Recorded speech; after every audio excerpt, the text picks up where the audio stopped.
Hello guys, welcome to another video in my channel. अभी हम जिस मैच के बारे में बात करने वाले हैं वो है आज का इंग्लिश प्रीमियर लीग का मैच, वाटफोर्ड और न्यूकासल के बीच में। ये मैच होने जा रहा है विकारेज रोड स्टेडियम, जो कि वाटफोर्ड का होम ग्राउंड है। इससे पहले कि इस मैच की एनालिसिस स्टार्ट करें, अगर कल वाले मैच की अगर हम बात करें, जो कि हमने कल पोर्तुगीज लीग का मैच कवर करा था, काफ़ी सही गया था। मतलब कोई दिक्कत वाली बात नहीं थी। कुछ प्लेयर्स के बारे में मैंने कहा था और कुछ जोन्स के बारे में मैंने कहा था, और आपने देखा वही से काम हुआ था। फिर से मैंने कहा था गिल विजेंते के विंग से थोड़ा बहुत इशू होता है, वही हुआ। और ये एक नाम मैंने कई बार कहा था गिल विजेंते के डिफेंस में, योर डगुएरा। मैंने कहा था कि इनके रहने और ना रहने से बहुत कुछ डिफरेंसेस होती हैं। और आपने देखा कल के मैच में वो खेले और गिलवेंद्र ने किस तरह से काम किया, और दोनों ही जो गोल आए उन दोनों का ही हमने प्रेडिक्शन करा था। रूबेन रिबेरो हमारे लिए मस्ट हैव थे, विलियम सुआरेस मस्ट हैव थे, और क्राइव भी हमारे लिए इंपॉर्टेंट प्लेयर थे, लेकिन उन्होंने स्टार्ट नहीं किया था क्योंकि तो स्मॉल लीग में नहीं रखा था। लेकिन अगर आपने बड़ी लीग खेली होगी और उनको रखा होगा तो आराम से आपने जीएल भी अच्छा करा होगा। मैंने खुद टीम जो बनाया था ग्रैंड लीग का, मैंने उनको कैप्टन भी रखा था, लेकिन मैंने जीएल खेला नहीं था कल के मैच पर। अगर खेल जाता तो शायद इजीली विन भी कर जाता, क्योंकि शायद 4% सिलेक्शन था क्राइफ का उस मैच पर। तो स्टार्ट करते हैं इस मैच की एनालिसिस। काफ़ी कंफ्यूजिंग मैच है, ठीक है। बहुत सारी चीज़ें हैं जो कि न्यूकासल के सपोर्ट में है, बहुत सारी चीज़ें हैं जो कि वाटफोर्ड के सपोर्ट में है, तो कंक्लूजन पे आना थोड़ा सा मुश्किल है इस मैच पर। लेकिन हाँ, अगर सारी चीज़ें जैसा हम सोच रहे हैं वैसा होता है तो ये मैच भी हर मैच की तरह अच्छा जा सकता है। तो देखते हैं क्या क्या मिलता है हमें। वाटफोर्ड अभी 17th पोजीशन पर है और किसी भी तरीके से उनको इस मैच पर अच्छा करना ही है, नहीं तो प्रॉब्लम में आ सकते हैं। चांसेस हालांकि कम है, क्योंकि आखिरी मैच वो जीते थे जो नॉर्विच सिटी से, उसके बाद उनके लिए रेलीगेशन का चांसेस काफ़ी कम है। लेकिन फिर भी वो पूरी तरह से सेफ रहने के लिए आज के मैच से भी उनको पॉइंट निकालना ज़रूरी है। न्यू कैसल के लिए इस मैच में खास कुछ मतलब मोटिवेशन पाने के लिए कुछ नहीं है, वो चाहे हारे या जीते कोई फ़र्क पड़ता नहीं है। मिसिंग न्यूज़ की बात करें, वाटफोर्ड की तरफ से ये कुछ प्लेयर्स हैं जो नहीं खेलेंगे। न्यू कैसल के लिए प्रॉब्लम्स काफ़ी सारे हैं, बहुत सारे फर्स्ट टीम फुटबॉलर्स नहीं खेल रहे हैं। इनमें से कियरन क्लार्क, शैन लॉन्गस्टॉफ, इसक हेडेन जो कि सेकंड लास्ट मैच में भी खेले थे, मिगुएल आल्मिरॉन, जमाल लसेस, मैक्सिमिन, बहुत सारे प्लेयर्स इनके लिए अनअवेलेबल हैं या फिर डाउटफुल हैं। इनमें से इसाक हेडेन फर्स्ट टीम के पार्ट थे, कियरन क्लार्क फर्स्ट टीम के पार्ट थे, ये नहीं खेलेंगे। और मिगुएल आल्मिरॉन, जमाल लसियस और मैक्सिमिन डाउटफुल हैं। इनमें से मिगुएल आल्मिरॉन आखिरी जो मैच खेला था न्यूकासल यूनाइटेड मैनचेस्टर सिटी के अगेंस्ट में, वहाँ पर भी बेंच पे थे वो। और ये दोनों तो स्क्वाड में ही नहीं थे, तो आज के मैच में भी ये थोड़े बहुत डाउटफुल हैं। देखते हैं। तो ये एक पहला सेटबैक हो गया आपके लिए न्यूकासल की तरफ से। आगे भी कुछ चीज़ें मैं आपको दिखाता हूँ। न्यूकासल आखिरी 4 जो मैचेस वो खेले हैं वाटफोर्ड के होम ग्राउंड पे, उनमें से 3 वो हार के आ रहे हैं, ठीक है। न्यूकासल जो 6 मैचेस, अगर हम आखिरी 6 मैचेस कंसीडर करें हेड टू हेड में, तो उनमें से सिर्फ 4 गोल करा है, और एक भी मैच पर उन्होंने अभी तक एक गोल से ज़्यादा नहीं करा हुआ है। वाटफोर्ड तीसरे सबसे कम गोल स्कोर करने वाली टीम है। न्यूकासल का भी नंबर यहाँ पर 5वें स्थान पर आता है, मतलब दोनों ही टीम बहुत ज़्यादा गोल्स करने के लिए नहीं जानी जाती है। वाटफोर्ड और 6th highest goal conceding team, और न्यूकासल का नंबर यहाँ पर आता है 7वां। मतलब दोनों ही तरफ से इनके नंबर्स काफ़ी बुरे हैं, गोल करते भी कम हैं, गोल खाते भी ज़्यादा हैं। लेकिन न्यूकासल स्टैटिस्टिक्स के मामले में वाटफोर्ड से बेटर रही है। Watford are overall ahead against Newcastle in last 6, 3-1 से वो आगे हैं और 2 मैच ड्रॉ हुआ है। तो ओवरऑल हेड टू हेड में न्यूकासल काफ़ी पीछे है, आप देख सकते हैं गोल स्कोर करने के मामले में वो पीछे है। लेकिन ओवरऑल इस सीजन में परफॉर्मेंस न्यूकासल का बेहतर रहा है।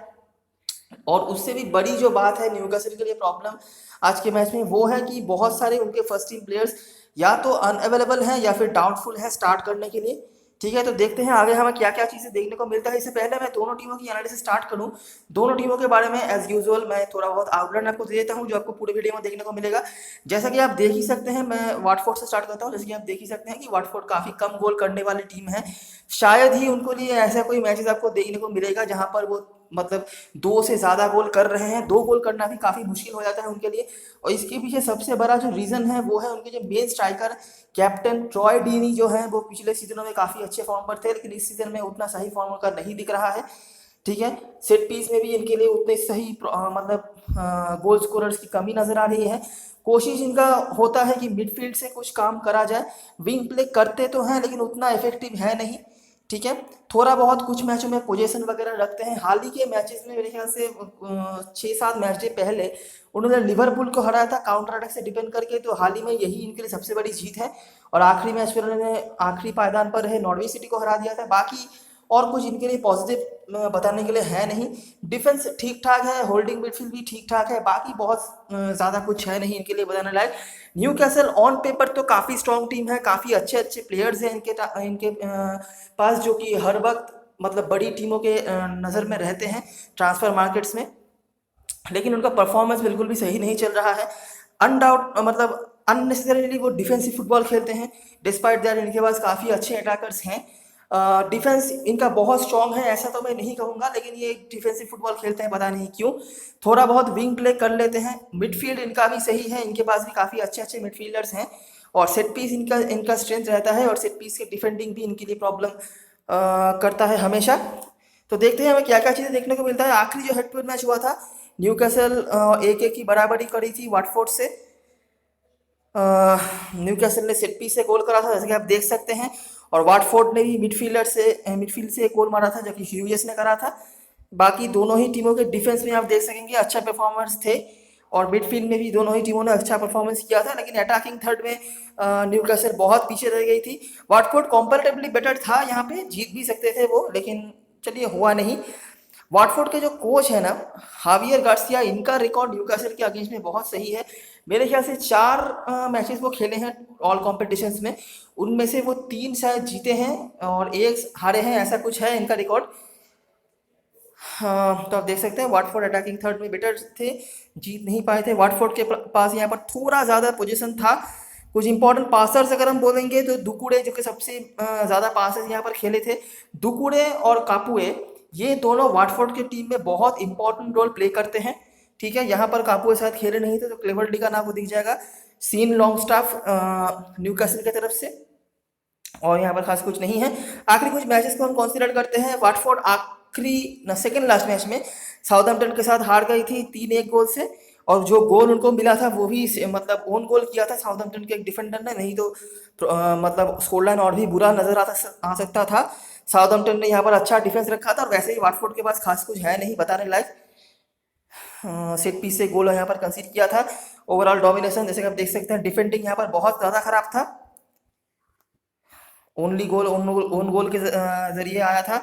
अटैकिंग थर्ड भी यहाँ पर खराब था। साउथहैम्पटन ने सेट पीस से गोल करा, पोजीशन भी रखा, राइट साइड का इस्तेमाल करा था। इंपॉर्टेंट कुछ प्लेयर्स में से कापुए यहाँ पर आपका उनको नाम आपको दिख जाएगा, और कुछ खास यहाँ पर है नहीं। अब ये है सबसे बड़ी जीत हाल ही में, मेरे ख्याल से 7 या 8 मैच से पहले जिनको मिला था। जो टीम हार्डली 1 या 2 गोल करती है, वो यहाँ पर 3 गोल मार दिया था, वो भी one of the best teams in the world Liverpool के अगेंस्ट में। क्या ऐसा हो गया था? ऑफ कोर्स लिवरपूल ने यहाँ पर खराब फुटबॉल खेला था, ये कोई बोलने वाली बात नहीं है, नहीं तो इतना बड़ा score line without conceding any गोल ये डेली डेली नहीं हो सकता है। तो लिवरपूल ने यहाँ पर खराब फुटबॉल खेला था, लेकिन जो स्ट्रेंथ यहाँ पर वाटफोर्ड का हमें दिख रहा है वो था काउंटर अटैक।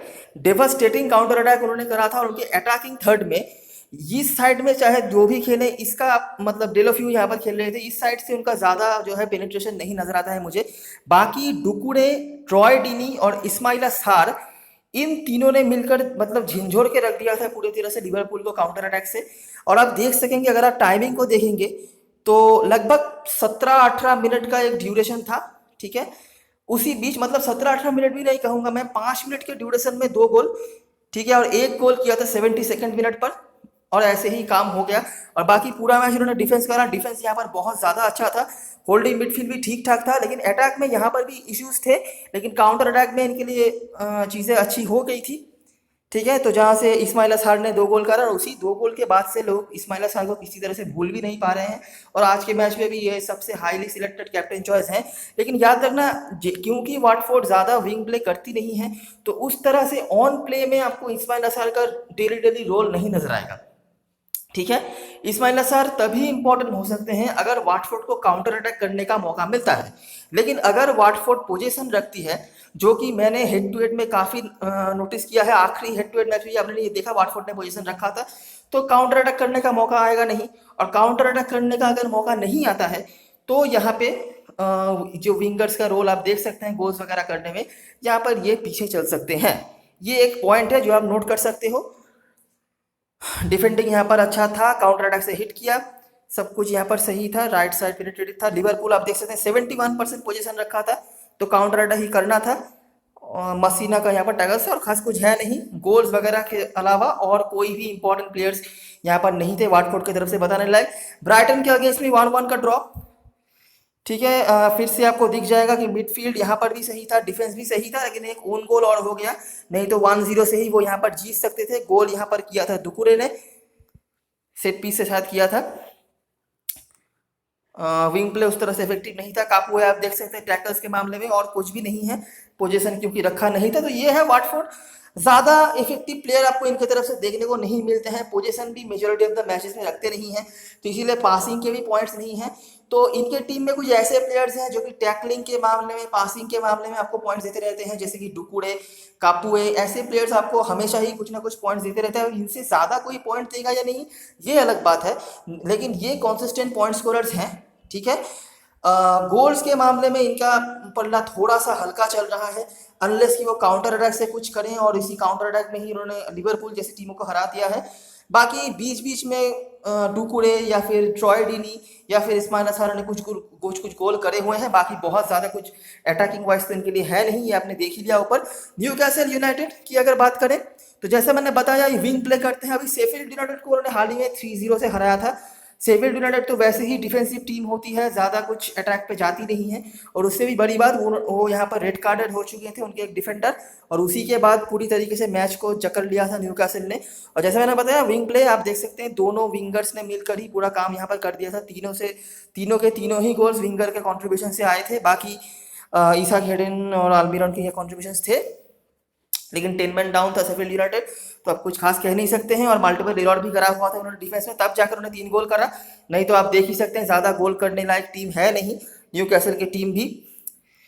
शेफील्ड ने यहाँ पर पोजीशन रखा था, तो ऑफकोर्स काउंटर अटैक से हिट किया, फ्लैंक्स का अच्छा इस्तेमाल किया, 3 में से 2 गोल वहाँ से आए न्यूकैसल के होकर फर्नांडेज, जिन्होंने सबसे ज़्यादा पासेस खेले थे।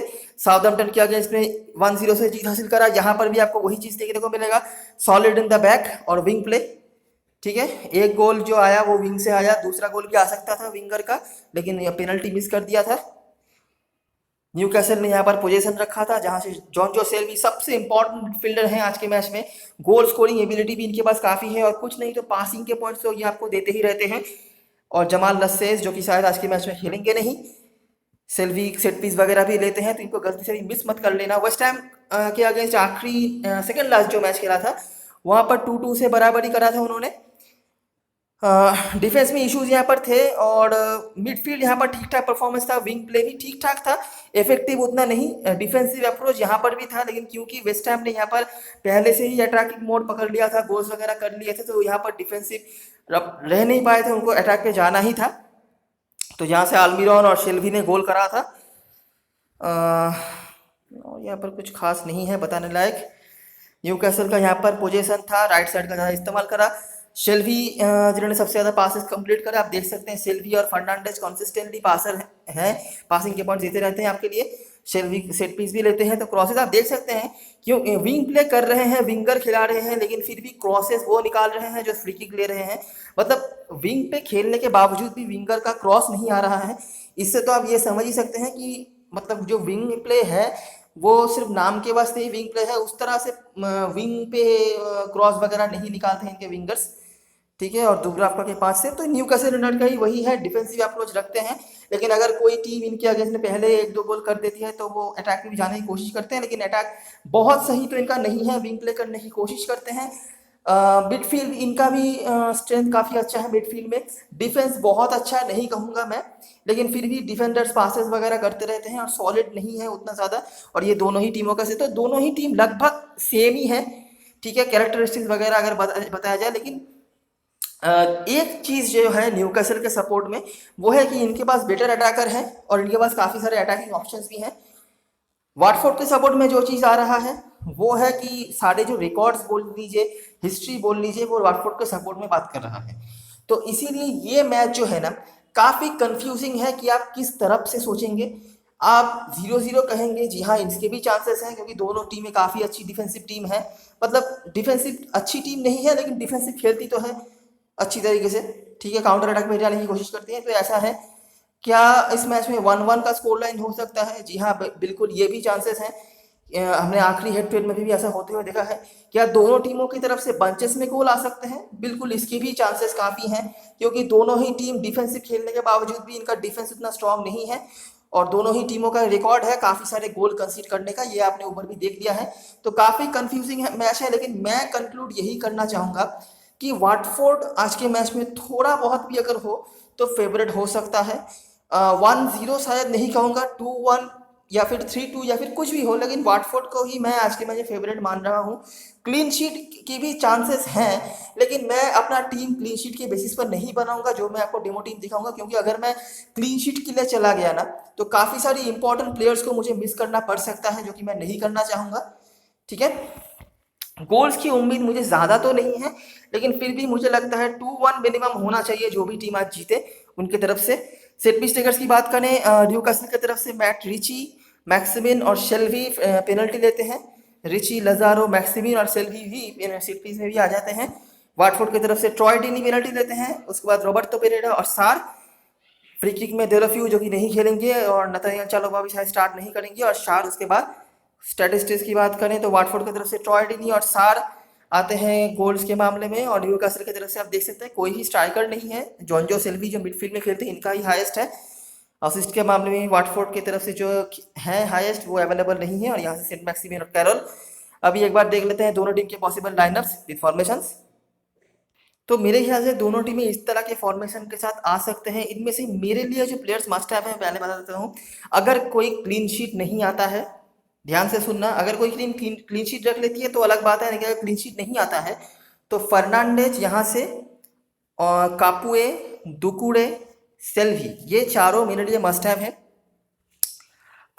उसके बाद क्योंकि न्यूकासल विंग प्ले काफ़ी करती है, तो रिची और जोएलिंटन में से आप किसी एक को रख सकते हो। जोएलिंटन को मैं थोड़ा सा ज़्यादा प्रायोरिटी दूंगा, क्योंकि वो कभी कभार सेंट्रली भी आ जाते हैं, और वाटफोर्ड के अगेंस्ट में ये एक चीज़ चलता है कि अगर आप उनके अगेंस्ट में सेंट्रली अटैक कर पाते हैं तो काफ़ी इफेक्टिव होता है वो चीज़।